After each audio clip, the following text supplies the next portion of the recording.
అందరికీ నమస్కారం అండి. నా పేరు అర్చనారాజ్, మహబూబ్ నగర్ నుంచి వచ్చాము, ధ్యాన ధర్మ ఆశ్రమం. సో నేను ఫస్ట్ ఆఫ్ ఆల్ ధ్యానం చేసిన తర్వాత ఏం బెనిఫిట్ పొందానో చెప్తాను. రోజుకి కనీసం స్టార్టింగ్లో 6 గంటల ధ్యానం చేసేదానండి. 3 hours కంటిన్యూగా పొద్దున రాత్రి 3 గంటలు కంటిన్యూ సిట్టింగ్ పొద్దున రాత్రి చేసేదాన్ని. 6 గంటల ధ్యానం. నాకు 12 ఏళ్ల నుంచి నడుము నొప్పి ఉండేది. ఆ నడుము నొప్పి కాస్త అంటే లక్షల్లో పోసాను నేను డబ్బులు డాక్టర్స్కి. Allopathy, homeopathy, ayurvedic, Kerala treatment, acupuncture, physiotherapy అవన్నీ చేయించుకున్నాను. తీరా ఒక్క దగ్గర ఆగాను. ఆయన వచ్చారు, ధ్యానం చెప్పారు, ధ్యానం చేశాను. 99% of my back pain, lower back pain అంతా తగ్గిపోయింది. Biggest benefit. ఆ రోజు నుంచే ఇది అందరికీ పంచాలి అని నేను స్టార్ట్ చేశాను. ఈ తిరుపతికి నిజంగా తిరుపతి అంటే ఏంటి అంటే నేను బాగా పూజలు చేసేదాన్ని. అందులో ఫస్ట్ గాడ్ ఎవరు అంటే వెంకటేశ్వర స్వామి. 2 స్టేజ్లు దాటాను నేను. ఒకటేమో మీరాబాయి లాగా తయారయ్యాను కొన్ని రోజులు. 2వ స్టేజ్ ఏమో అన్నమయ్య లాగా తయారయ్యాను. అన్నమయ్య స్టేజ్ ఉన్నప్పుడు వచ్చారనమాట పత్రి sir, Ramu sir.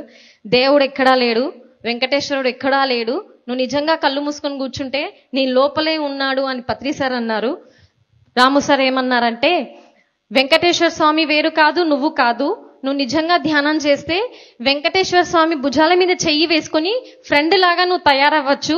That is the power of meditation అని చెప్పారనమాట. సో అన్నమయ్య స్టేజ్ కూడా అయిపోయింది. ఇప్పుడు యాక్చువల్ స్టేజ్కి వచ్చాను. ధ్యానం చేస్తున్నాను, ధ్యాన ప్రచారం చేస్తున్నాను. ముందుగా నేను ఇంతగా కాన్ఫిడెంట్గా అయ్యాను అంటే ఒకటండి, ధ్యానం. సెకండ్ థింగ్, ఇందాక రాము సార్ చెప్పారు కదా, పత్రి సార్ పుస్తకాలు 40 books పిఎంసిలో. And great heartful thanks to PMC channel. లాక్డౌన్లో పత్రి సార్ క్లాసెస్ వచ్చాయి. ఒక్కొక్క వీడియోని కనీసం నేను 10-15 సార్లు విన్నాను. ఒక్కొక్క పుస్తకాన్ని పత్రి సార్ది 10-15 సార్లు విన్నాను. Full clarity, full confidence. నిజంగా ఈ స్టేజ్కి వచ్చానంటే కేవలం ఆయన వచ్చి పుస్తకాలు అందించారు, ఆయన వీడియోస్ అందించారు. అవి చదువుకుంటూ అవి వినుకుంటూ వచ్చాను. ఒకరోజు, Archanaji why do you want to spread meditation అని అన్నారు. ఎందుకు నీకు ఈ ధ్యాన ప్రచారం చెయ్యాలి అని అడిగారు అంబర్పేటలో లాక్డౌన్ పీరియడ్లో.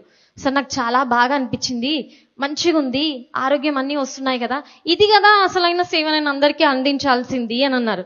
ఓకే, ఈసారి నుంచి నువ్వు ఎవరికైతే ధ్యాన ప్రచారం చెయ్యాలి అని వెళ్తున్నావో ఇంటింటికి వాళ్ళకేం చెప్తావంటే, ధ్యానం చేస్తే ఏమొస్తుందబ్బా అని అడిగితే, ధ్యానం చేస్తే బుద్ధి వస్తుంది అని చెప్పు. బహుమతి. వాట్ ఈస్ బహు అన్నారు, చాలా ఎక్కువ. మతి అంటే బుద్ధి. ధ్యానం చేస్తే ఏమొస్తుంది అంటే నా బుద్ధి, నా ఇంటెలెక్ట్ చాలా పెరుగుతుంది. ఇంకా ఎవరిని ఏది అడగాల్సిన అవసరం లేదు, నా బుద్ధి నడిపిస్తూ వెళ్తుంది. అలా వెళ్ళొచ్చు నువ్వు అని చెప్పు అర్చనాజీ అని చెప్పారు.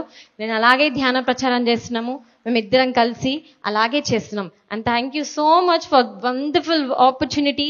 పిఎంసి వారికి, ఆర్గనైజర్స్ కి, team, PMC team and all the senior pyramid masters, thank you so much.